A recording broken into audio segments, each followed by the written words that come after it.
E agora nós vamos entrar na parte técnica do jurídico no digital. Não perca esse vídeo por nada. Eu sou Danilo Crepaldi, segue meu canal aí, curte e compartilha.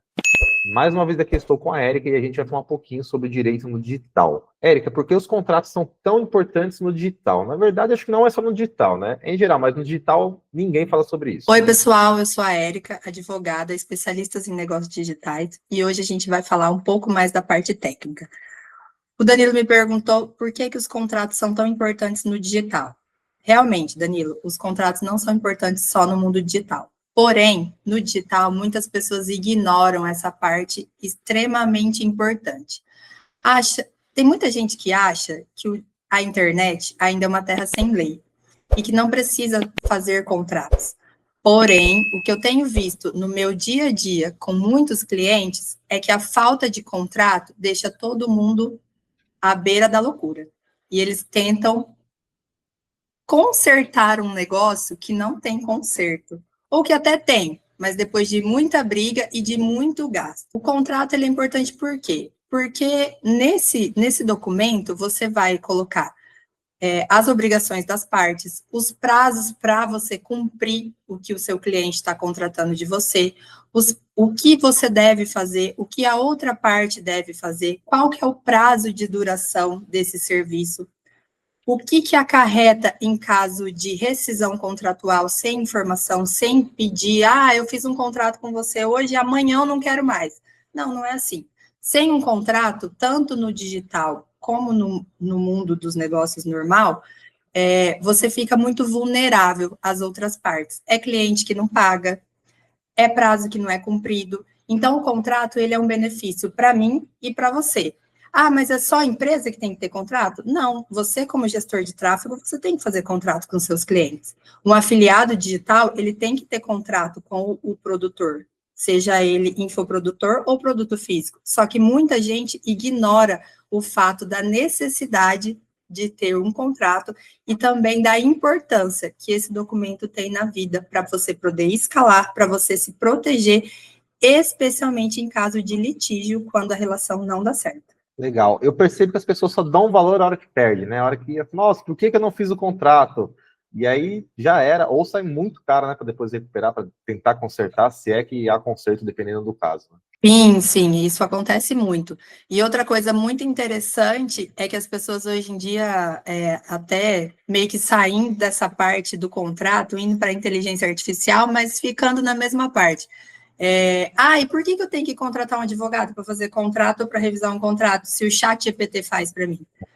Pessoal, o chat GPT faz muita coisa. Eu, inclusive, amo o chat GPT, amo usar a inteligência artificial, mas ele vai fazer contratos genéricos.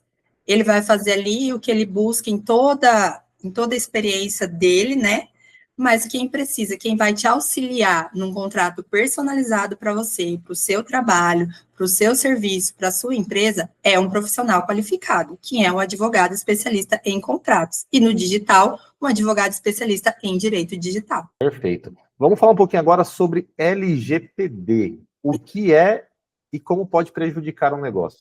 A LGPD é a Lei Geral de Proteção de Dados, né? Ela foi sancionada, é uma lei, né? Foi sancionada no Brasil em 2013, se eu não me engano, sou meio ruim com datas, mas é uma lei que veio para quê? Porque antigamente, especialmente na internet, as pessoas utilizavam dos dados das pessoas indiscriminadamente. Você vai fazer uma compra, você vai lá, preenche seu nome, seu CPF, seu endereço e tudo mais. E aquilo, o que acontece quando você faz isso? Você começa a receber e-mails, toda vez promoção, aquilo chega a ser até chato. Então, antes, não existia uma legislação que cuidava disso. As pessoas, as empresas, especialmente na internet, podiam usar os seus dados da maneira que eles quisessem. E isso houve muito problema, porque houveram muito vazamento de dados. Então, essa lei ela veio para quê? Para dizer para o usuário como que os dados deles estão sendo protegidos. Como que eu vou proteger os seus dados? Você que tem um site, você que vende um produto, uma mentoria, você sempre, não sei se você percebe quando você vai lá fazer uma compra, tem lá políticas de privacidade, esse site segue as políticas de privacidade. Então, cada empresa que atua especialmente no digital, ela precisa ter a sua política de privacidade. Como que é que os dados deles estão sendo guardados? Como que eles estão sendo utilizados? E o que acarreta não ter isso? A empresa não ter isso, o prestador de serviço não ter isso? Acarreta em multas milionárias. Porque se a sua empresa é hackeada, se o seu site é hackeado e os dados dos seus clientes vazam, você pode sofrer indenizações, processos, enfim, é incalculável o prejuízo que pode trazer. Outro documento que ninguém dá valor e acha que não tem importância. Legal. Sabe que falando sobre esse assunto, me veio na mente agora que foi daí que eu comecei a entrar no digital. Eu comecei a pensar no digital, porque tem uma profissão que cuida disso, e não necessariamente a pessoa precisa ser advogada, mas não estou lembrando o nome agora. Você lembra, Érica? Cara, eu lembro que quando eu comecei a conversar com meu irmão, ele falou, faz o curso do... Como que chama? Era um curso de 3 meses, que tu ganha super... Que aí você pega a parte jurídica da empresa e junta com a parte da pessoal do marketing para ver o que pode e o que não pode. Aí foi logo quando lançou. Cara, não sei. Nossa Senhora. Eu vou lembrar depois pra fazer pra gente falar um pouco mais sobre isso, para fazer um cortezinho sobre isso.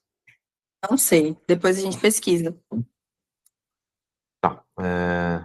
Legal, Eric. Então, muito importante, né? Eu sabia que era. Sou meio não, muito leigo na parte de direito de digital também, mas eu lembro que essa lei é recente. Essa lei não é tão velha assim. Assim como a internet, na internet é muita coisa que precisa ser feita, né? Eric, vamos falar um pouquinho agora também do uso de imagem sem autorização. Pode usar uma imagem sem autorização ou não? Adulto, criança, como que funciona? Não, Danilo, interessantíssima a sua pergunta, porque recentemente, para quem me segue no Instagram, viu que eu fiz um reel sobre isso, e o pessoal hoje em dia também acha que usar a imagem, tá na internet, tá permitido. Não, pessoal, não tá permitido, não é assim que funciona. Mais uma vez, a internet não é uma terra sem lei. Existe lei na internet, sim. Talvez se você não teve nenhum problema até o momento, é porque você tem sorte.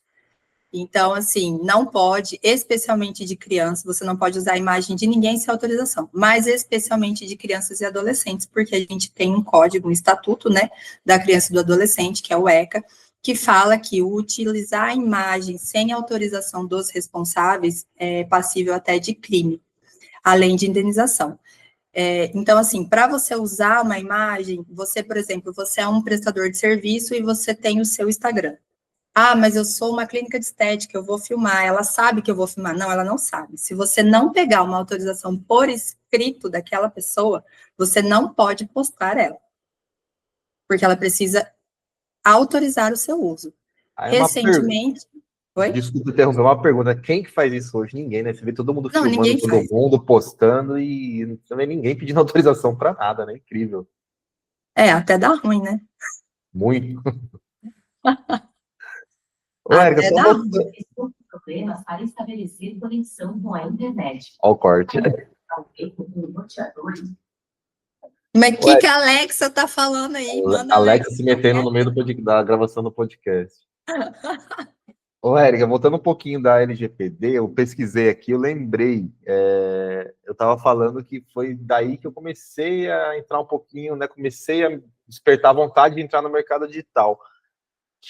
O profissional dessa área chama DPO, Data Protection Officer, e é uma pessoa que cuida dessa parte de LGPD, que ela conversa com o marketing, conversa com o jurídico, ela não necessariamente precisa ser advogado. Lembra que eu pesquisei na época e tinha pouquíssimas pessoas no mercado trabalhando com isso, ganhava-se muito bem, e dali eu comecei a me interessar um pouco no marketing digital. Foi interessante ter falado sobre isso, que eu lembrei dessa questão. Eu nunca ouvi falar, vou pesquisar sobre, porque eu realmente nunca ouvi falar. Ainda lembro na época, 4 anos atrás, mais ou menos, 4, 5 anos atrás, era uma coisa muito nova, e ainda ouve-se falar pouco, né? Você vê que você é advogado, tá no digital e não ouviu falar, mas eu lembro que era uma profissão muito interessante. DPO. Sim, é aquilo, né, Danilo? Como a gente já falou no primeiro episódio, hoje em dia, muita gente no digital, muita gente que trabalha no digital ignora muito a parte jurídica. As pessoas acham que não precisa se preocupar, ou só precisa se preocupar lá quando estiver ganhando seus milhões, ou precisa se preocupar só com a contabilidade. Então, assim, é uma área muito pouco favorecida, mas é uma área que está em crescimento, porque as contas estão sendo bloqueadas. Antes tinha que ser um motivo muito sério para ter bloqueio de conta. Hoje em dia, a Meta, especialmente, está bloqueando por pouco, vamos assim dizer, mas não é o pouco. É que eles estão efetivamente aplicando a lei dentro dos anúncios. Por quê? Porque a internet está cada dia maior, é a avenida mais movimentada do mundo. Então, se eles não tiverem esse cuidado, as pessoas vão continuar, porque a gente sabe que a gente trabalha certo, mas muita gente trabalha errado, né? Então, eles estão pegando no pé, sim. Então, você ter uma estrutura jurídica no digital é muito importante para você escalar o seu negócio da forma correta e não ter problema lá na frente e chegar a perder tudo. Exatamente. A gente vê, né, existem vários motivos, né, de bloqueio, né, nas plataformas, e essa parte jurídica de direito não era tão vista assim, né, tão importante, né? Hoje a gente vê empresas, pessoas perder toda a estrutura por falta de cuidado na parte jurídica também.